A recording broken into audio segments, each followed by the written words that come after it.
عن معاذ بن جبل رضي الله تعالى عنه قال قال رسول الله صلى الله عليه وسلم হযরত মুআয ইবনে জাবাল রাদিয়াল্লাহু তাআলা আনহু হইতে বর্ণিত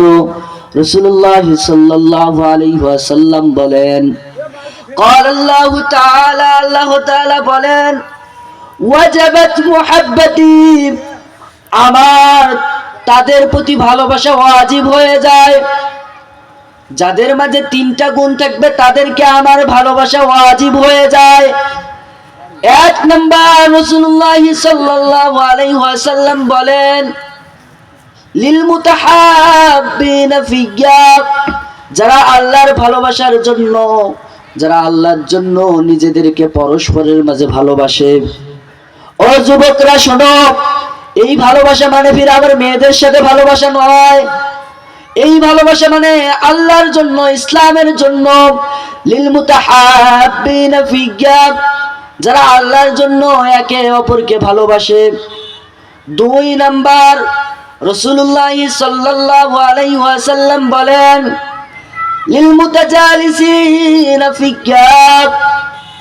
যারা কি করে আমার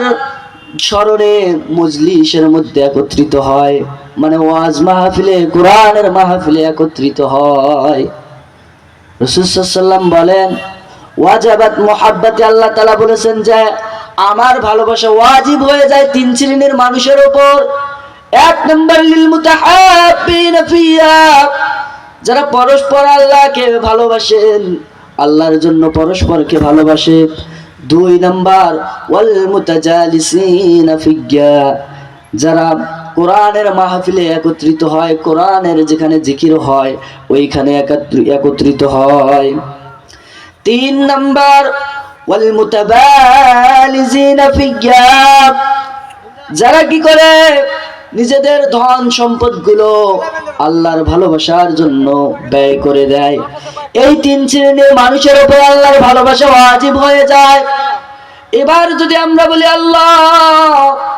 তুমি যদি কোনো মানুষকে ভালোবাসো তাহলে কি করবে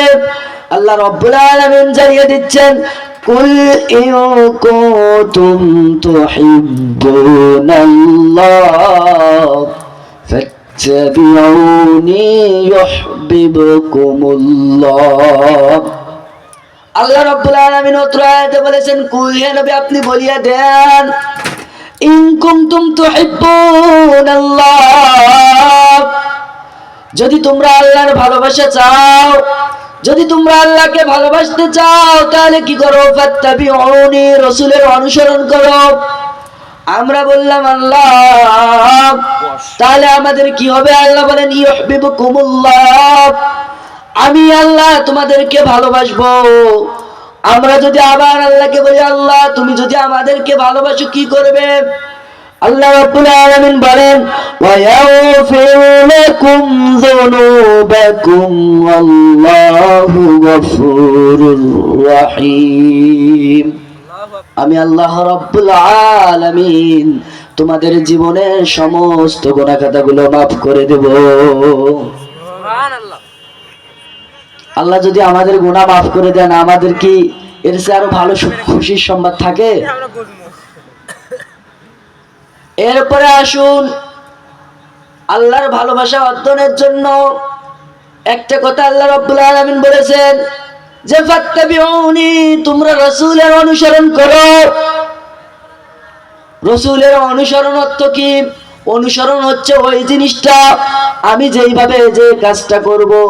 ওইভাবে ওই কাজটা করার নাম হচ্ছে অনুসরণ ধরেন আমি এইভাবে হাত রাখলাম এই ভাই এইখানে হাত রাখলো এই ভাই আমার এইটা অনুসরণ করলো ঠিক তেমনি ভাবে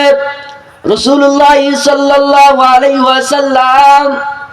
যেইভাবে যেই কাজগুলো করেছেন ঠিক সেইভাবে ওই কাজগুলো করার নাম হচ্ছে অনুসরণ আমার নবী সাল্লাল্লাহু আলাইহি ওয়াসাল্লাম পাঞ্জাবি গায়ে দিতেন জুব্বা পরতেন জুব্বা পরা রাসূলের অনুসরণ আমার নবী সাল্লাল্লাহু আলাইহি ওয়াসাল্লাম টুপি পরতেন টুপি পরা রাসূলের অনুসরণ আমার নবী সাল্লাল্লাহু আলাইহি ওয়াসাল্লাম মিসওয়াক করতেন, মিসওয়াক করা রাসূলের অনুসরণ। আমার নবী সাল্লাল্লাহু আলাইহি ওয়াসাল্লাম দ্বীন ইসলামের দাওয়াত দিতেন, দ্বীন ইসলামের দাওয়াত দেওয়া রাসূলের অনুসরণ। আমার নবী সাল্লাল্লাহু আলাইহি ওয়াসাল্লাম দ্বীন ইসলামের জন্য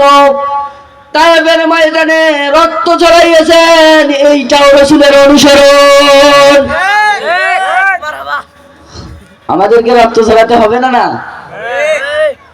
আমার নবী সাল্লাল্লাহু আলাইহি ওয়াসাল্লাম দ্বীন ইসলামের জন্য শিয়াবে আবি তালিবের মধ্যে 3 বছর জেল খেটেছেন, এইটাও রাসূলের অনুসরণ।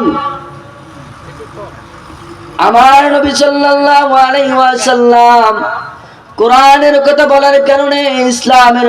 কথা বলার কারণে আমার নবী সাল্লাল্লাহু আলাইহি ওয়াসাল্লামকে একবার নয়, দুইবার নয়, 82 বার ডাইরেক্ট ইনডাইরেক্ট হত্যা করার চেষ্টা করেছিল, এইটাও রাসূলের অনুসরণ। আমাদের সমাজে কি এগুলো আছে, না শুধু নরম নরম গুলো আছে? আমার নবী সাল্লাল্লাহু আলাইহি ওয়াসাল্লাম কোরআন দিয়ে দেশ জাতি সমাজ 10 বছর কোরআন দিয়ে দেশ জাতি সমাজ পরিচালিত করেছিল। আপনি আমাকেও 10 বছর কোরআন দিয়ে দেশ জাতি সমাজ পরিচালিত করা লাগবে, এইটাও রাসূলের অনুসরণ। এই জন্য আল্লাহ রাব্বুল আলামিন বলেন, কুল ইন কুনতুম তুহিব্বুনাল্লাহ, যদি হে নবী আপনি বলে দেন, যদি তারা আল্লাহর ভালোবাসা পেতে চায়, তাহলে আল্লাহকে ভালোবাসতে চায়, তাহলে তারা যেন ফাত্তাবিউনি, আপনার অনুসরণ করে, ইউহিব্বুকুমুল্লাহ, তাহলে আল্লাহ রাব্বুল আলামিন আপনাদেরকে ভালোবাসবেন। আর আল্লাহ যদি ভালোবাসেন তাহলে কি করবেন? ইউহিব্বুকুমুল্লাহ ওয়া ইয়াগফির লাকুম যুনুবাকুম, তোমাদের জীবনের গুনাহ খাতাগুলো মাফ করে দিবেন। ও মুমিন মুসলমান, একটু গভীর মনোযোগ রাখবেন। আপনার আমার যদি আল্লাহ রাব্বুল আলামিন গুনাহ মাফ করে দেন, তাহলে আপনার আমার কোনো চিন্তা থাকবে? সবাই বলেন, থাকবে?